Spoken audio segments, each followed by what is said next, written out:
سحر اور جادو میں کیا فرق ہوتا ہے؟ کیا یہ دونوں الگ الگ ٹرمینالوجی ہے یا سحر ہی جادو کا دوسرا نام ہے؟ شیطان کا قرب کیسے حاصل کیا جاتا ہے؟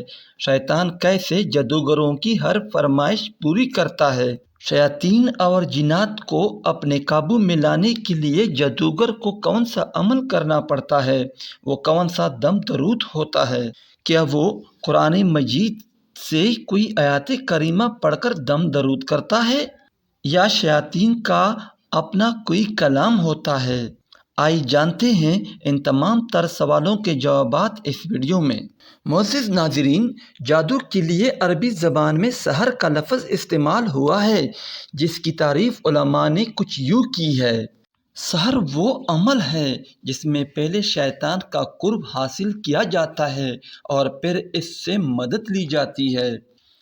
سحر دراصل کسی چیز کو اس کی حقیقت سے پھیر دینے کا نام ہے۔ ساحر جادوگر جب باطل کو حق بنا کر پیش کرتا ہے اور کسی چیز کو اس کی حقیقت سے ہٹ کر سامنے لاتا ہے تو گویا وہ اسے دینی حقیقت سے پھیر دیتا ہے۔ ابن عائشہ سے مروی ہے کہ عربوں نے جادو کا نام سحر اس لیے رکھا ہے کہ یہ تندرستی کو بیماری میں بدل دیتا ہے۔ ابن فارس سحر کے متعلق کہتے ہیں، ایک قوم کا خیال یہ ہے کہ سحر باطل کو حق کی شکل میں پیش کرنا ہے۔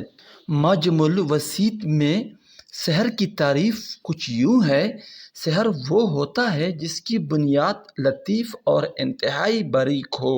سحر یہ ہے کہ کسی چیز کو خوبصورت بنا کر پیش کیا جائے تاکہ لوگ اس سے حیران ہو کر رہ جائیں۔ شرعی اصطلاح میں سحر کی تعریف کچھ اس طرح سے کی گئی ہے۔ امام فخر الدین الرازی کہتے ہیں، شریعت کے عرف میں سحر ہر اس کام کے ساتھ محسوس ہے جس کا سبب مخفی ہو، اسے اس کی اصل حقیقت سے ہٹ کر پیش کیا جائے اور دھوکہ دہی اس میں نمایاں ہو۔ امام المقدسی کہتے ہیں، جادو ایسے گروہوں اور ایسے دم درود اور الفاظ کا نام ہے جنہیں بولا یا لکھا جائے، یا یہ کہ جادوگر ایسا عمل کرے جس سے اس شخص کا بدن یا دل یا عقل متاثر ہو جائے جس پر جادو کرنا مقصود ہو، اور جادو واقعتاً اثر رکھتا ہے۔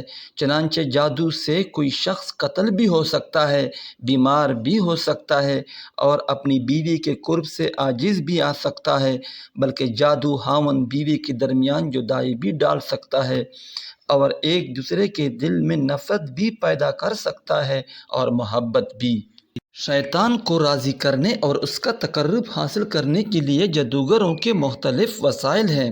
چنانچہ بعض جادوگر اس مقصد کے لیے قرآن مجید کو اپنے پاؤں سے باندھ کر بیت الخلاء میں جاتے ہیں، اور بعض قرآن مجید کی آیات کو گندگی سے لکھتے ہیں، بعض انہیں حیض کے خون سے لکھتے ہیں، بعض قرآنی آیات کو اپنے پاؤں کے نچلے حصوں پر لکھتے ہیں۔ کچھ جادوگر سورہ فاتحہ کو الٹا لکھتے ہیں اور کچھ بغیر وضو کے نماز پڑھتے ہیں، اور کچھ ہمیشہ حالت جنابت میں رہتے ہیں، اور کچھ جادوگروں کو شیطان کے لیے جانور ذبح کرنا پڑتے ہیں، اور وہ بھی بسم اللہ پڑھے بغیر، اور ذبح شدہ جانور کو ایسی جگہ پر پھینکنا پڑتا ہے جس کو خود شیطان طے کرتا ہے۔ بعض جادوگر ستاروں کو سجدہ کرتے اور ان سے مخاطب ہوتے ہیں، اور بعض کو اپنی ماں یا بیٹی سے زنا کرنا پڑتا ہے، اور کچھ کو عربی کے علاوہ کسی دوسری زبان میں ایسے الفاظ لکھنا پڑتے ہیں جن میں کفریہ معنی پائے جاتے ہیں۔